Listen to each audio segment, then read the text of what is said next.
Pertama-tama kita akan membelah bagian belakang ikan pada bagian pangkal pinna analis ikan.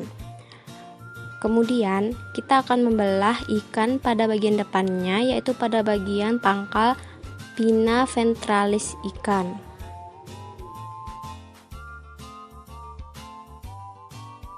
Kami membedah ikan nila atau Oreochromis niloticus untuk mengetahui susunan-susunan otot dan rangka pada ikan. Setelah dipotong, ikan akan terbagi menjadi 3 bagian, yaitu bagian belakang, bagian badan, dan bagian depan.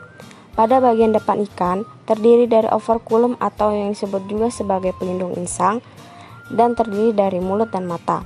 Sedangkan pada bagian badannya, terdiri dari linea lateralis atau disebut juga sebagai titik-titik sepanjang badan ikan yang berfungsi untuk mengatur keseimbangan lingkungan di perairan dan menjaga keseimbangan osmosis pada ikan. Otot pada ikan umumnya dibagi menjadi 2 macam, yaitu musculi epaxiales yang merupakan otot pada ikan yang terletak pada bagian atas ikan. Bagian otot selanjutnya adalah musculi hypaxiales yang merupakan otot pada ikan yang terletak pada bagian bawah ikan. Myomer adalah bagian dari ikan yang merupakan kumpulan dari keseluruhan otot pada ikan yang terdiri dari urat daging dan blok otot yang merupakan kumpulan-kumpulan garis putih yang merupakan pemisah antara otot satu dengan otot lainnya. Bagian otot kedua adalah myokoma. Myokoma sendiri adalah bagian dari ikan yang berupa otot tipis dan terlihat berbentuk garis berwarna putih yang merupakan selubung dari otot yang memisahkan antara otot yang satu dengan otot yang lainnya. Septum horizontal adalah suatu sekat atau selubung yang memisahkan antara musculi epaxiales yang merupakan otot bagian atas ikan dengan musculi hypaxiales yang merupakan otot bagian bawah ikan.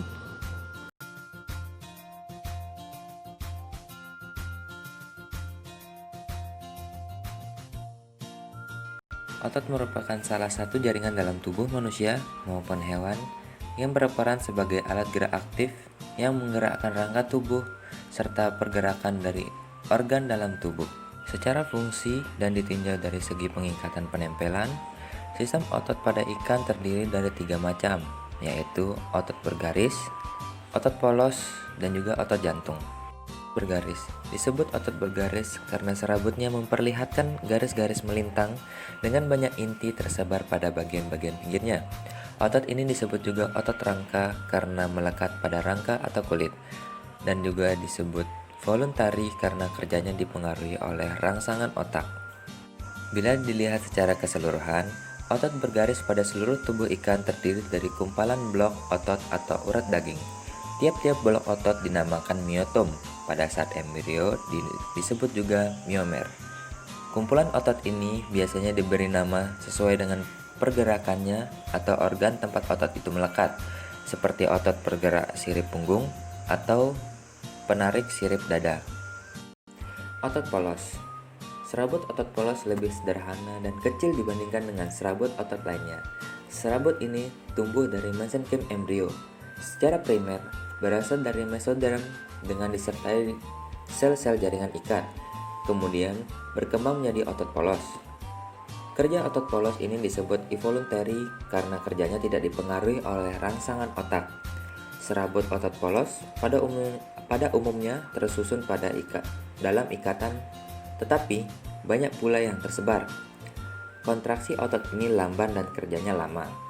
Otot polos antara lain terdapat pada 1. Otot polos yang terdapat pada dinding saluran pencernaan, baik yang melingkar maupun yang memanjang. Otot ini digunakan untuk menggerakkan makanan, gerakan peristatik. Yang lainnya ditemukan pada saluran kelenjar pencernaan. Polos terdapat pada saluran peredaran darah, yaitu urat daging melingkar berguna untuk mengatur tekanan darah. 3. Otot polos yang terdapat pada mata, yang digunakan dalam mengatur akomodasi dengan menggerakkan lensa mata dan mengatur intensitas cahaya. 4. Otot polos yang terdapat pada saluran ekskresi dan reproduksi berguna dalam menggerakkan produk yang ada di dalamnya. Otot jantung. Pada otot ini tidak ada serabut yang terpisah, masing-masing berhubungan satu sama lain. Otot jantung berkontraksi kuat dan terus-menerus bekerja sampai individu ini mati. Kerja otot jantung ini sifatnya involuntary karena bekerja di luar rangsangan otak.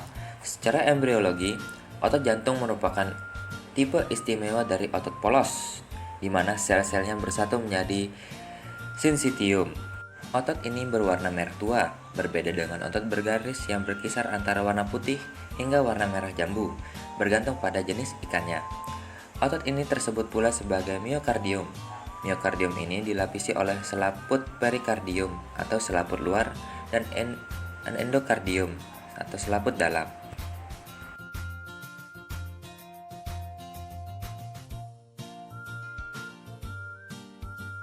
Untuk melihat rangka pada ikan, dilakukan pembedahan dengan mengiris bagian perut ikan sehingga sedikit demi sedikit tulang atau rangka ikan akan terlihat. Rangka depan ikan terletak pada bagian perut ikan atau pada bagian abdomen ikan.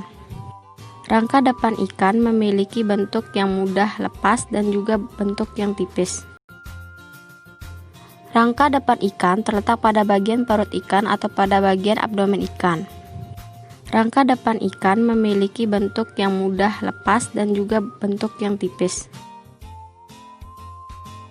Spina neuralis. Spina neuralis adalah suatu rangka pada ikan yang berbentuk seperti duri dan melingkari tubuh ikan. Costa hemalis. Costa hemalis adalah suatu rangka yang terletak pada bagian depan atau bagian abdomen ikan. Costa hemalis memiliki bentuk seperti duri namun bercabang dua dan melingkari tubuh ikan. Centrum adalah bagian tengah rangka yang menghubungkan antara suatu duri pada rangka dengan duri yang lainnya. Centrum sendiri biasa disebut sebagai sendi pada rangka ikan. Rangka belakang ikan terletak pada bagian kaudal ikan, yaitu pada bagian yang dekat dengan ekor. Hema spinalis adalah suatu rangka yang berbentuk duri terletak pada bagian bawah ikan. Neural spinalis adalah rangka yang berbentuk duri dan terletak pada bagian atas ikan. Sama seperti pada rangka depan ikan yang letaknya juga sama di atas ikan. Centrum adalah bagian tengah rangka yang merupakan sendi dari rangka tersebut. Arkus adalah bagian dari rangka yang terletak pada pinggiran sentrum yang berbentuk seperti celah atau rongga.